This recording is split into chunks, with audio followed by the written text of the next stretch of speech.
Soda and I'm from the Beresford Lounge team, and today we're going to be chatting to Jamie MacDonald and we're going to be hearing a little bit about what he's been working on for Beresford Lounge.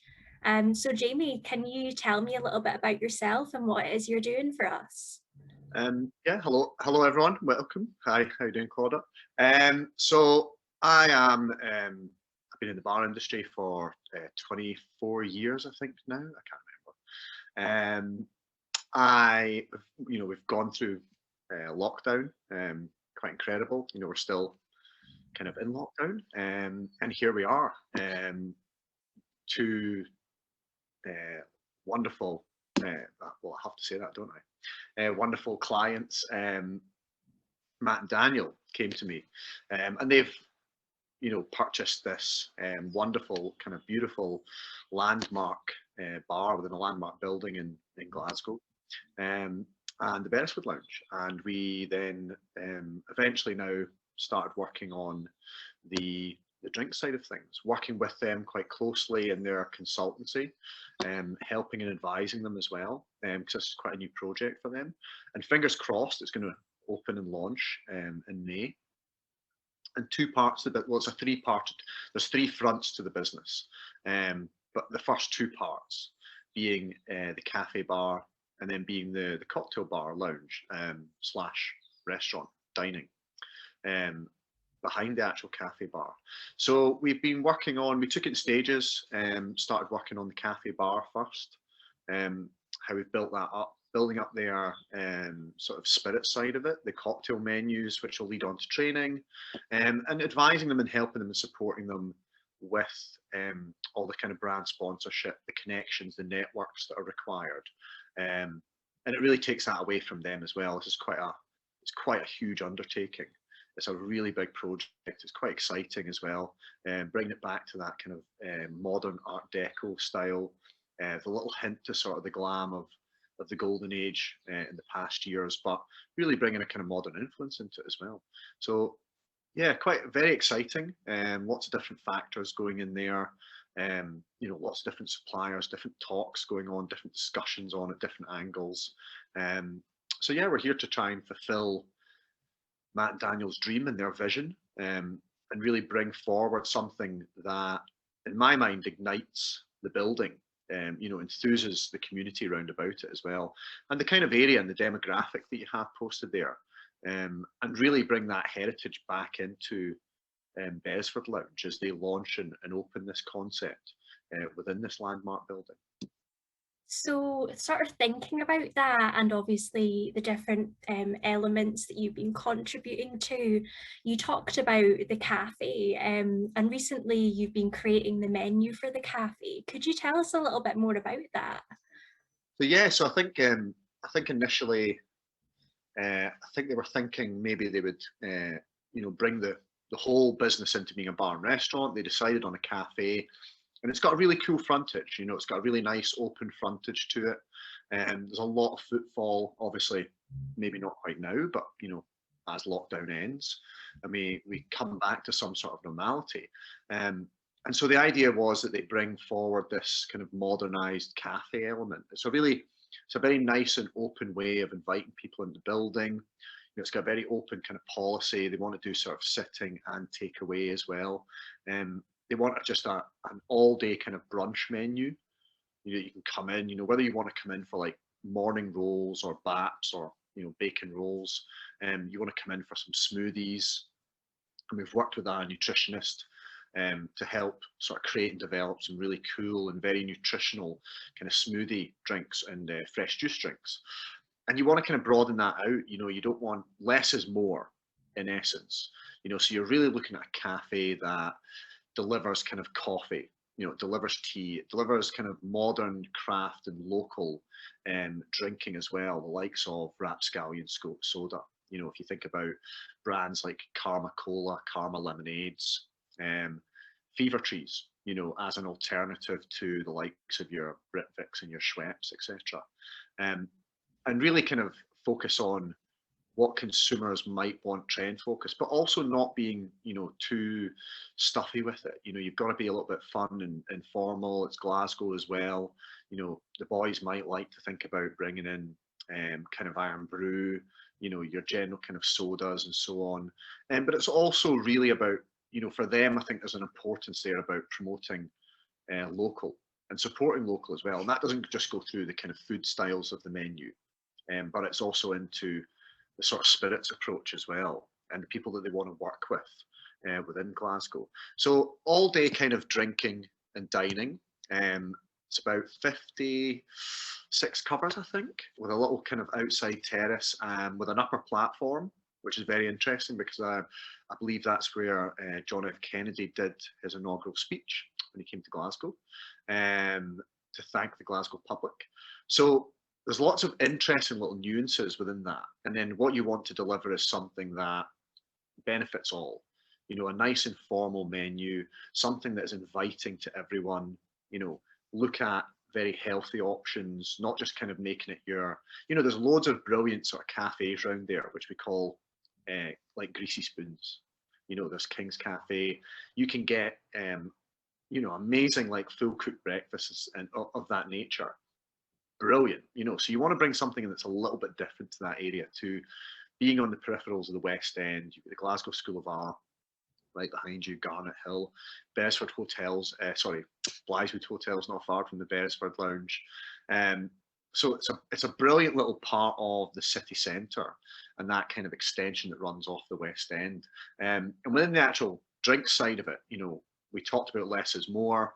It's kind of applying, you know, it's trying to do less so you deliver more. So, you know, if you're picking wines, you know, you might just pick 2 whites, for example, 2 rosés, 2 reds. You might have a little range of champagne and sparkling by the glass. Bring back that kind of celebration moment, that kind of luxury moment. You know, people have been stuck in the home or mostly stuck in the home for this past year. And you want to try and create something that's, you know, nice and fun, very easygoing, you know, really nice energy about it, you know, just great service overall. A very friendly atmosphere. And you want things that have got that kind of ease of touch, you know, when you think about cafes. One of my favourite cafes is Kelvin Grove Cafe, which obviously hasn't been open for such a long time. And it's not per se, people think, you know, maybe, oh, is it an actual cafe? No, it's been given that title as a kind of a heritage style of venue. But they, you know, great delivery on cocktails, great delivery on beers, on wine, and on their food style. And you see a lot of that in Edinburgh as well. Lots of places that do brunch really well, or all day brunch too. So you want to kind of bring that, you know, why shouldn't you be able to, you know, have something like, say, you know, a bacon roll like later on in the day. You know, there's things that people just like that are very much comfort food. And it's readdressing that and bringing some of that food menu in there. And the same goes for the drinks. There's a brilliant place in New York called Dante, and it won Bar of the Year. We were sitting in there about a week, 6 days before they actually won the award. Really, you know, brilliant team, amazing service. People go in, and it's just very slick. It's very quick. You know, it's very fun. It's very friendly. The drinks are just really well prepared. You know, the look and feel of them as well. And for me, that's what I think about a cafe and a cafe menu. You know, having drinks and food that's approachable, you know, but you're also supporting all those kind of local artisans round about you as well, and delivering something that's really fun and clean and fresh, without being too over the top. You know, so it can apply to everyone. You know, everyone can go in there, and there's something on offer that they might enjoy or they might look to enjoy. So for the drink side of it, you know, we took very simple sort of classics, you know, and kind of reworked them or retwisted them, thinking about things like, you know, the espresso martini, which was originally called the coffee cocktail. So we've put our own spin on it and called it the cafe cocktail. You know, so we're still in that kind of trend mindset. You know, we're thinking about the consumers, we're thinking about the guests first and foremost.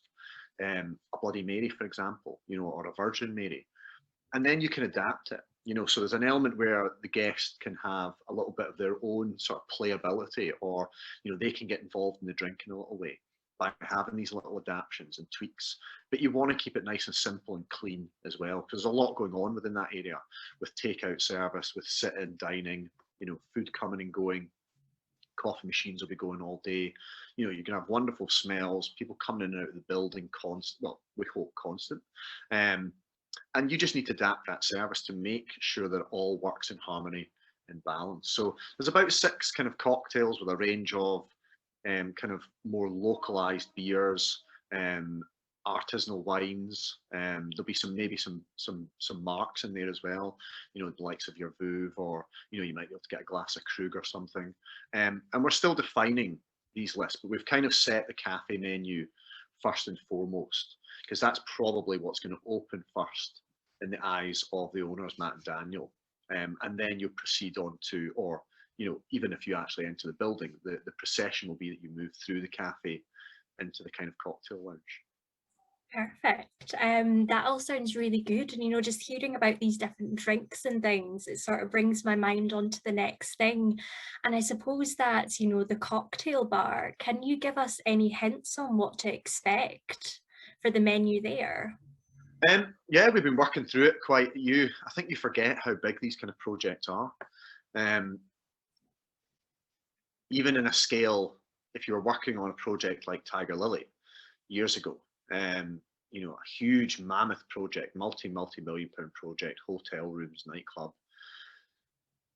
If you take away the hotel rooms, you have the same kind of environment, the same kind of venue, the same kind of style and focus.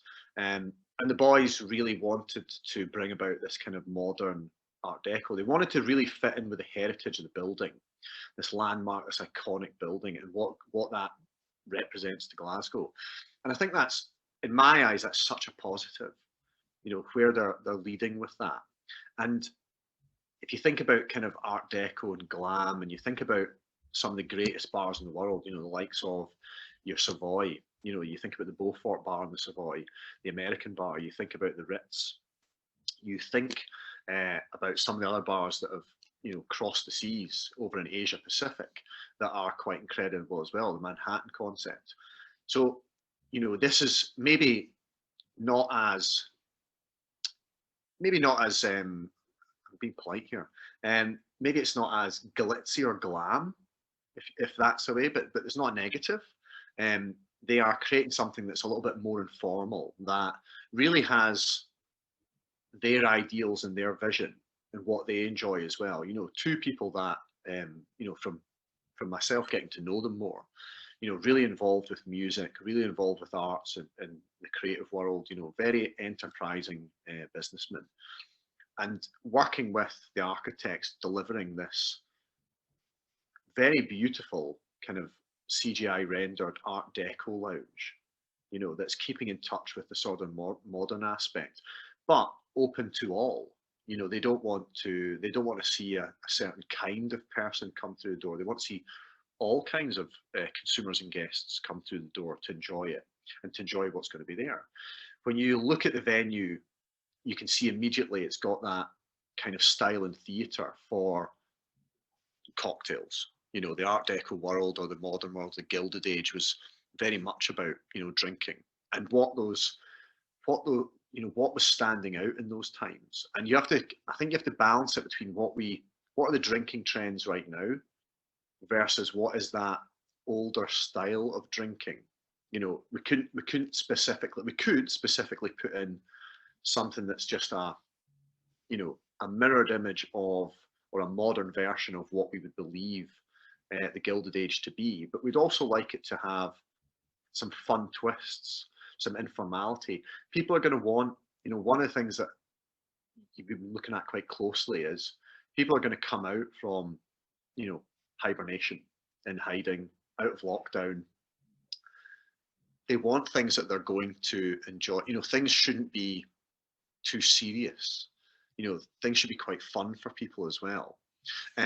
So as I'm developing the drinks, we're going to be looking at a kind of range of drinks that are maybe kind of 12 signatures for the venue. Really fun, maybe more vessel led. You know, there'll be something really a little bit more eye catching towards them, you know, some frivolity, a bit more fun. And then there'll be this, I always believe that bars, you know, they train so well. They've got a lot of dedication to back of house, you know, how their staff are trained. And I think you really need to come at it. And we did the same with the likes of Tiger Lily, with the likes of Raconteur. You have this kind of plethora or a sort of catalogue of drinks behind it as well. Those classics, the renaissance of those classics. People always, if you look at all the best drinks in the world or the most popular drinks in the world, even give it something like a porn star martini. You know, this is what consumers enjoy. This is what they love. But you also want to put your own spin on it as well. So we're going to balance this very interesting range of drinks, kind of new age cocktails, with some modern and twisted adaptations on classics, which is fundamentally important for, I think, all the training for staff, for really giving the bar and the business a backbone. But so people can come in, you know, and you wouldn't be afraid to just walk in and say order an old fashioned, or, you know, order something that might be similar to a porn star martini. I'm not saying we're going to be able to recreate everything, but we will channel the menu and develop the menu in such a way that there is a good variety for all, you know, there. And you've got to make the drinks look good. They've got to be interesting. I always believe that, you know, when you're paying extra money for a cocktail, it's got to stand out as well. You know, and whether that's the use of glassware, the service, you know, even it might be the coasters that are going down, you know, onto the table. So there's lots of things that play into that, the design element of it, the look and feel of it, you know, the consumer trend or the approach to alcohol. So yeah, we're getting headway with that, speaking to brands as well at the moment now. Quite exciting. There'll be an ice program involved as well. So all the things that I feel that should be part of this kind of Art Deco or modern Art Deco style of a venue, and in keeping with, you know, some of those little hints to what was and what is now. And that's what people enjoy. You know, ice plays a huge factor in our drinks. The look and feel of it, how things are stylized. And that's important, along with garnishing, you know, the sustainability of a bar as well, you know, how we manage that. But how we obviously manage the look and feel, and most importantly, the service, because the service is the most important thing. You know, how quick those drinks are getting out, how good they look, the consistency level of them through that. And so the consumer gets the most out of the service, out of the venue, and out of the concept. Cool. So I suppose, you know, you're talking so much about this kind of modern twist that Beresford Lounge are kind of, you know, we're really trying to achieve that, create something new and really enjoyable for people that come and visit, you know, this experience that they're going to remember. And, you know, there's lots of different ways, obviously, that, you know, we're channeling kind of different innovative ideas, and one of those is that we're working on a YouTube series that you're involved with. So I wonder if you could tell me like a little bit more about that. Yeah, we did some filming we just did the kind of first episodes, which was, I have to be honest, we were quite anxious about it. It was all done within, you know, government regulations. Filming is allowed to be done, and obviously there's primary marketing in there as well. But Matt and Daniel really, you know, they're really two inspiring individuals who really want to push not only themselves as entrepreneurs and businessmen, but help others as well. You know, build up their reputation, support them. So they've got this idea of doing a range of video series, whether that's influencers or up and coming artists, creative network. And they'll be making drinks or being shown how to make a drink, or we could have sent to them, say, a package, and they'll make the drink themselves at home, maybe with a loved one, or, you know, if they're in lockdown with a flatmate, etc., within a bubble. Leading on to obviously building up towards we actually get out of this. But I mean, I think this is the benefit of, you know, how positive minded, you know, that Matt and Daniel are, and how what they want to achieve out of that. They don't just want to see a bar per se. You know, this is not just a passion project for them. You know, it's a serious business entity.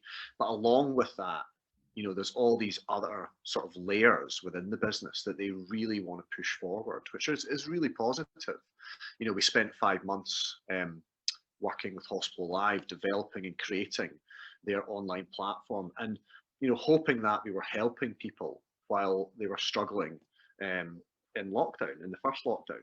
And that's still evident, that carries on to this point in time. So anything that is a positive, I think, in community or community support and community spirit, is a benefit to us all. Certainly, I think I don't know how we'll be looking at the filming as we go ahead. There's a lot involved when you do film, which I think Matt and Daniel found out, Matt especially. It's very time consuming as well. So, the better aspect or the more appropriate aspect may be that they might film at times in an environment if it's safe and it's possible, or you go back to doing as we are right now. This is the kind of norm for everyone. You're doing a Zoom session, or it might be an IGTV, or it could be going straight direct onto YouTube. But I think it's important. It's important, I think, especially in the concept and the vision that they have for the venue, involving artists, not only the artists that they've involved already and had commissions for the Beresford, but how that business is then promoted onwards. And it will give obviously an insight into the business as well. And hopefully it will give an insight into people consuming drinks at home, because it's a huge trend right now as well, the online sort of food and beverage market, especially with the situation that we're in. So yeah, I'm looking forward to it. I think it's going to be quite fun. Everything they do is quite fun. It's not just enterprising, but it's not too serious either. So there's a real fun element about that, and meeting different people as well. Obviously not, with distancing, or you're meeting them online or digitally. But yeah, I think there's lots of positives to what they're doing and how they're channeling each stage of the business. I do have to say, I think every other week, I've got an email or a message that comes on the phone that says, "Hey, thinking about this," or "Quick one for you here. What about?" But it's not that these things are happening just off the cuff. They're actually, thinking about them. They're generating these ideas, and there's actually a lot to it. That I do know that they spend a lot of time, as many of us do, working morning, noon, and night while they're in lockdown. But yeah, looking forward to it. I think there's going to be lots of interesting aspects to the Beresford Lounge, like these little channels, like the art, like the creative network, moving into launching with events, talks, discussions. Yeah, I mean, it sounds really exciting, and it's absolutely this whole, just any way that we possibly can, just sharing culture, bringing it to different people in Glasgow and supporting different creatives. And I think that that's something that the series is going to do really well. I suppose maybe like backtracking a little bit in terms of kind of crafting these cocktails with the influencers. Is there an ingredient that's one of your favorites to work with when you're making cocktails? There is. I'm more about concept of flavor. For example, the reason being that when you do it with these influencers, or you have to send drinks, the marketing and myself, we're in discussions about how this is processed, because are you sending them a package that's fresh? Are they picking things up themselves? How much work are they going to do themselves for it? What's the difficulty factors in there? It really depends. So it might be that it's very more classic orientated, but with well selected and well chosen drinks that are really fun. Other drinks that I work on, so there'll be a range of drinks or a style within the Beresford menu that not only will encapsulate some of the classics with modern twists, the kind of very easygoing drinks in the cafe menu. For example, there's an Iron Brew Ramos Fizz there. A Ramos Fizz is a fun drink. It takes time to prepare. Very beautiful and light. Anyone with problems with dairy, etc., will have to forgo this drink. But obviously, you add something in like Iron Brew, which is typical of Glasgow and very well known in Scotland. But to give you an example of how I work in the sort of creative process or things that come around, I am a big fan of donuts. I absolutely love them. Tantrum donuts,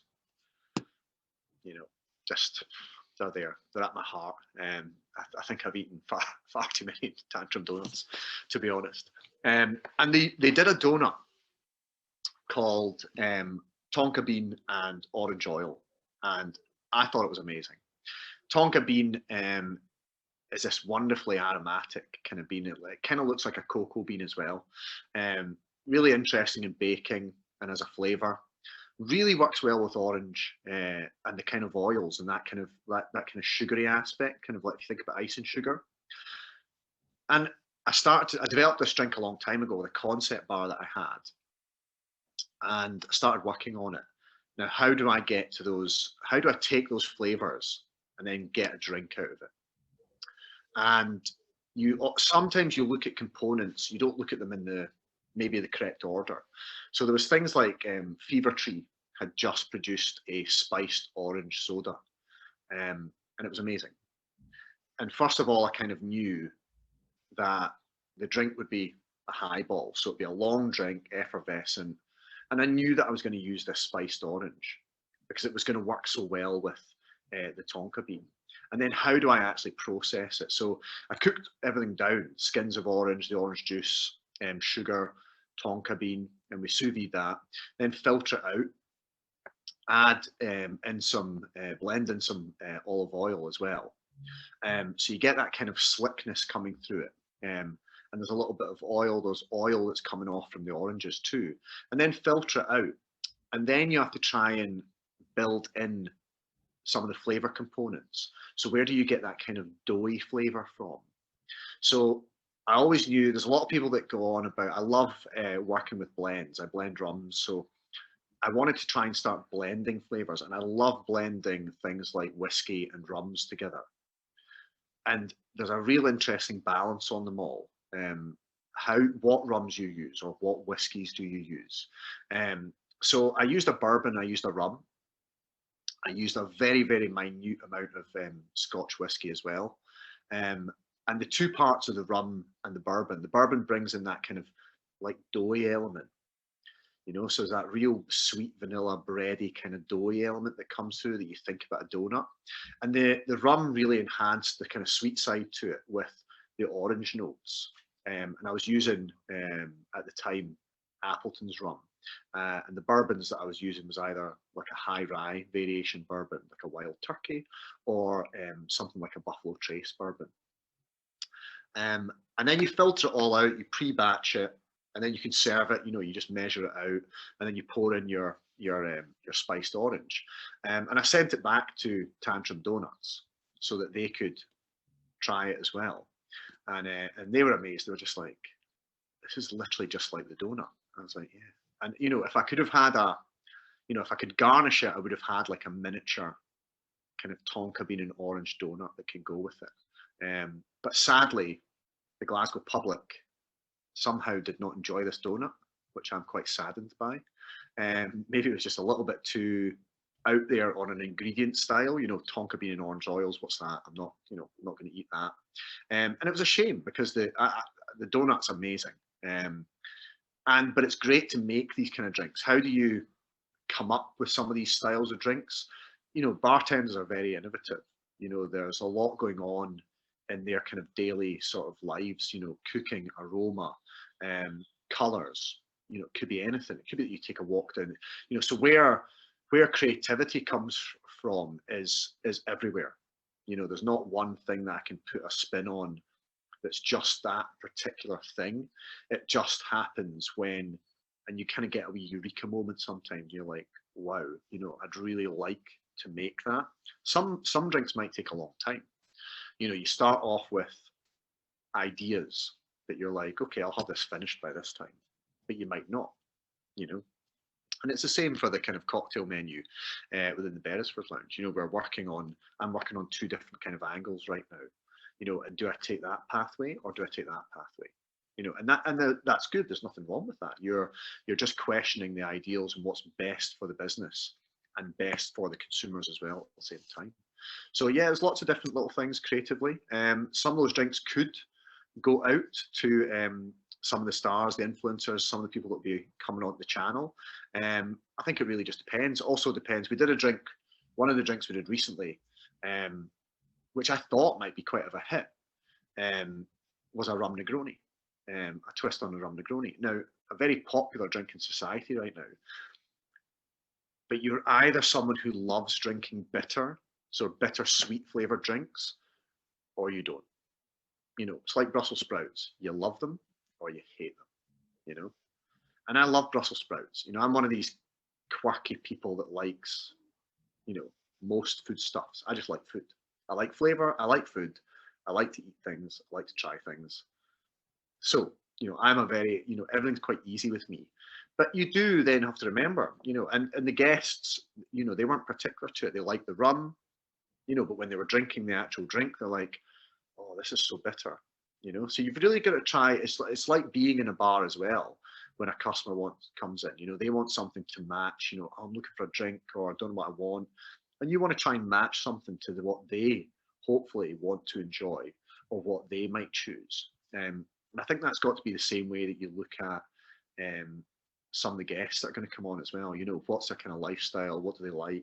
You know, so we're going to have to kind of be quite particular about maybe what we choose for them as well. But, you know, it's nice to throw things out there and try something new as well at the same time.